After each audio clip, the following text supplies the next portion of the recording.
बड़ी कन्नौज से आ रही है, जहां नवाब सिंह मामले से जुड़ा बड़ा अपडेट सामने आया है। बता दें कि भतीजी के दुष्कर्म में सहयोगी बनी बुआ गिरफ्तार की गई हैं। कोतवाली पुलिस और एसओजी को बड़ी कामयाबी मिली है। अपने मायके तिरवा के रामपुर बिनौरा गांव जाते समय रास्ते में हुई गिरफ्तारी। आपको बता दें, सुबह 5 बजे हुई आरोपी बुआ की गिरफ्तारी। नाबालिग भतीजी के दुष्कर्म की मुख्य साजिश करता है बुआ। क्या नाम है आपका? मेरा नाम पूजा तोमर है। पूजा जी, कल क्या हुआ था, मामला पूरा बताइए। कल मामला तो मैं 4 बार बता चुकी हूँ और दूसरी बात ये बता रही हूँ कि जो कन्नौज के बहुन तिवारी जो हैं, ठीक है, और कुछ बड़े बड़े नेता जो समाजवादी पार्टी के जो बने हुए बैठे हैं, ठीक है, उनकी बदौलत मान लीजिए जो नवाब सिंह आज इस मोड़ पर पहुँचे हैं। बाकी और भी किसी लोगों के नाम की आवश्यकता आपको पड़ेगी तो मैं समय आने पे बहुत जल्दी आप लोगों को बताऊंगी कि किन किन लोगों ने ये कार्य करवाया है। कल क्या हुआ था? कल क्या बताइए। कल की घटना के बारे में, कल रात में बताइए क्या हुआ था। कल की घटना के बारे में ही बता रही हूँ।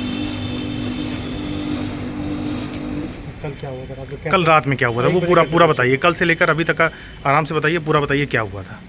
मैं सारी चीज़ों को मैं पहले ही बता चुकी हूँ आप लोगों को। अभी नहीं बताया, एक बार बता दीजिए। आप जब वहाँ मौके पे थी तो पुलिस अचानक से आ जाती है, आप लोग बैठे हुए थे, फिर क्या मैं हुआ? बैठी हुई थी, मैं बात कर रही थी, पुलिस अचानक आ जाती है, लेकिन फिर भी पुलिस से लड़की बताती है, जो चीज़ें लड़की बताती है वो चीज़ पुलिस वाले नहीं कर रहे हैं उस चीज़ को, लेकिन उस पर ज़बरदस्ती उसके मेरे से लड़की से मिलने नहीं दे रहे हैं, जैसे कि मैंने ही बहुत बड़ा जुल्म कर दिया है। ये बताइए, और कल आप कैसे पहुंची वहाँ पर? 1 बजे रात में कैसे पहुंची? 1 नहीं बज रहा था, मैं लखनऊ से आ रही थी, 10:30 बज रहे थे उस समय। 11 बजे का टाइम था। मेरी बात हुई थी इनसे, नवाब भैया से, तो मेरे को घर भी जाना था, लेट हो रही थी, ऑटो था नहीं, बोले मैं गाड़ी से भिजवा दूंगा, आप 10 मिनट के लिए आ जाइए, क्योंकि इनकी माताजी एक्सपायर हो गई थी, तो मैं माताजी के ख़त्म होने पे भी नहीं आ पाई थी। और ऐसा नहीं है कि हमारी इनसे पुरानी दुश्मनी है, कोई दुश्मनी हमारी इनसे नहीं है। बाकी हम आज 8-9 सालों से संपर्क में हैं और हमारी बात भी होती है। ये लड़की आप ही के साथ में थी? हाँ, ये लड़की हमारे साथ में थी। हम लोग लखनऊ से वापस लौट रहे थे, तो लड़की को अकेला नहीं छोड़ सकते थे, इसलिए मैंने सोचा 10 मिनट के लिए मैं बात कर लेती हूँ, मिल लेती हूँ, इसके बाद में भैया मुझे गाड़ी से छुड़वा देंगे। ये रिलेशन में क्या लगती है आपकी? हमारी भतीजी है। भतीजी लगती है। फिर उसके बाद इसने बाहर जाके फ़ोन कैसे कर लिया, ये कैसे हुआ? बाहर जाके फ़ोन कैसे कर लिया मुझे नहीं पता। मैं बैठी हुई थी चेयर पे, मैं बात कर रही थी, उसने बोला कि मुझे मम्मी से बात करनी है, तो मैंने बोला मम्मी से बात करनी है तो कर लो। उसने कैसे 100 नंबर पे फ़ोन किया मैं नहीं समझ। अच्छा, जब आपके पास से गई है तो ये कपड़े पूरे पहने हुई थी या नहीं पहनी थी? मेरे पास से गई है।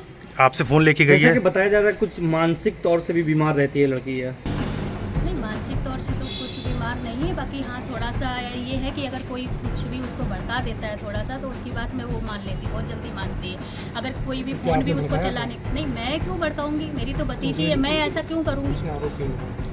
किस चीज़ का आरोप उसने लगाया? फोन करके जो आरोप लगाया, पुलिस को बोला कि मेरे उसने ये बोला कि मेरे साथ में छेड़छाड़ हुई है और मेरा टॉप निकाल दिया था, ज़बरदस्ती मेरा ये टॉप आपके निकाल सामने दिया हुआ था। मैं बाथरूम में हाथ पैर धोने के लिए गई थी, उसी समय की ये घटना है। बोली मेरा टॉप निकाल दिया है, और तो मैंने बोला कि टॉप निकाल दिया तो कोई बात नहीं, रो मत, अब मम्मी से बात कर लो। तब मैंने उसको फ़ोन दिया था। मुझे नहीं पता कि उसने 100 नंबर पर फ़ोन कैसे किया। आज क्या हुआ जब मेडिकल कराने आए? मेडिकल कराने के लिए ना तो मुझे लड़की से बात करने दे रहे हैं कि लड़की से मैं कुछ बात कर लूँ। फिर इसके बाद में मम्मी पापा को भी घर से उठा कर के ले आए। मम्मी पापा से भी मुझे नहीं मिलने दे रहे हैं, मम्मी से भी बात नहीं करने दे रहे हैं। क्या उन्होंने? बहुत सारे, कुछ एक ही नेता नहीं है इसमें, एक ही लोग शामिल नहीं है, कम से कम 3 लोग हैं, वो भी पंडित हैं। उनके समय आने पे मैं आप लोगों को नाम बता दूंगी। तो बहुत क्या जल्द। उन्होंने आपको भेजा था? नहीं, उन्होंने भेजा नहीं था मुझे। वो काफ़ी समय पहले हम लोग बातचीत होती है, तो मैं मिली थी, तो बहुत समय पहले की बात है, करीब 6 महीने पहले की बात है इस चीज़ को। अभी चुनाव का समय आ रहा है, 24 का टाइम बहुत जल्दी आने वाला है, तो पता है कि बहुत सारे मैडम निकल के आ ही जाते हैं। तो जो ये नवाब सिंह को फंसाया गया है, बिल्कुल, किसी की तो साजिश है, किसी की नहीं, 3-4 लोगों की साजिश है। कुछ पॉलिटिकल जुड़ भी है, जी राजनीतिक। ये आप ऐसे समझ लीजिए कि सफा वालों के ही कार्य हैं, जितने बड़े बड़े लोग हैं। अब आप कुछ समझ सकते हैं कि कन्नौज के अंदर सबसे बड़े लोग कौन है। 2-3 किसी से समय आने पे मैं आप लोगों को नाम बिल्कुल क्लियर करके बता दूँगी। किसी ने आपसे संपर्क किया था क्या? नहीं, संपर्क तो नहीं किया था। 4 महीने पहले मेरी बात हुई थी। किससे हुई थी, कैसे हुई थी, मैं बता कि नवाब सिंह को कैसे फंसाया जाए? नहीं, ऐसा नहीं कि नवाब सिंह को कैसे फंसाया जाए, ऐसा नहीं हुआ था कि कैसे फंसाया जाए। 12 अगस्त 2024 को रात्रि लगभग 1:30 बजे यूपी 112 पे कॉल आई थी, जिसमें लड़की ने बताया था कि उसका टॉप उतार दिया गया और गलत काम करने का प्रयास किया गया है। सूचना का तत्काल संज्ञान लेते हुए मौके पर यूपी 112 और थाना कन्नौज की पुलिस पहुंची थी, जहां पे लड़की को बरामद किया गया। उसने टॉप नहीं पहना हुआ था। अभियुक्त नवाब सिंह यादव को आपत्तिजनक अवस्था में पाया गया, जहां उसे पकड़ा गया। थाना कन्नौज पुलिस पे तत्काल तहरीर के आधार पर मुकदमा पंजीकृत किया गया। अभियुक्त को गिरफ्तार कर 12 अगस्त 2024 को जेल भेजा गया। तत्समय मौके पे लड़की की बुआ भी मिली थी। शुरुआत में वो विवेचना में सहयोग करी थी, मुकदमा भी लिखाने आए थे। जब लड़की का मेडिकल एग्जामिनेशन के लिए हॉस्पिटल ले जाया गया था तो वहाँ पे ये विघ्न डालने लगे, असहयोग करने लगे। अगले दिन जब लड़की के माता पिता आए तो उन्होंने ये भी बताया कि इतनी बड़ी घटना हो गई थी, लड़की की बुआ ने इनको कोई सूचना नहीं दी। उन्होंने भी इन पे आरोप लगाए। जब इनको पूछताछ के लिए थाने पे बुलाया गया तो ये फरार हो गई। तब से ये लगातार वांछित चल रही थी। इनकी गिरफ्तारी के लिए हमारी विभिन्न टीमें लगी हुई थी। दिल्ली NCR एरिया में इनकी सर्च की जा रही थी। सूचना प्राप्त हुई कि ये वापस से कन्नौज के लिए आई है। सूचना पे आज थाना कन्नौज पुलिस द्वारा तिरवा क्षेत्रांतर्गत इसकी गिरफ्तारी की गई है। ये अभियुक्ता ने पूछताछ में बताया है कि ये नवाब सिंह यादव को पिछले 5-6 सालों से जानती थी। इनके फिजिकल रिलेशंस भी रहे। 11 अगस्त को नवाब सिंह यादव ने इनको फ़ोन करके बुलाया था। तब इसने बताया था कि ये लखनऊ में है और इनके साथ इनके भतीजी। तब भी इनको बुलाया गया।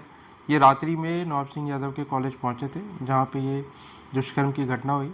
घटना के बाद लड़की ने पीछे से पुलिस को फ़ोन कर दिया था और यूपी 112 पे, जिसमें यूपी 112 और थाना कन्नौज की पुलिस पहुंची थी, जिसकी में फिर मुकदमा लिखा गया और अभियुक्त नवाब सिंह यादव को जेल भेजा गया।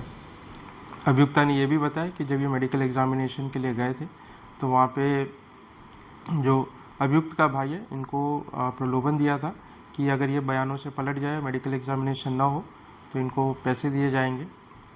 और साथ ही कुछ लोगों के नाम लेने के लिए बताया था ताकि विवेचना को डाइवर्ट किया जा सके। इसमें विधिक कार्रवाई की जा रही है और इसमें साक्ष्यों के आधार पर वैधानिक कार्रवाई पूर्ण करी जाएगी। और आज अभियुक्ता जो लड़की की बुआ है उसको गिरफ्तार कर जेल भेजा जा रहा है।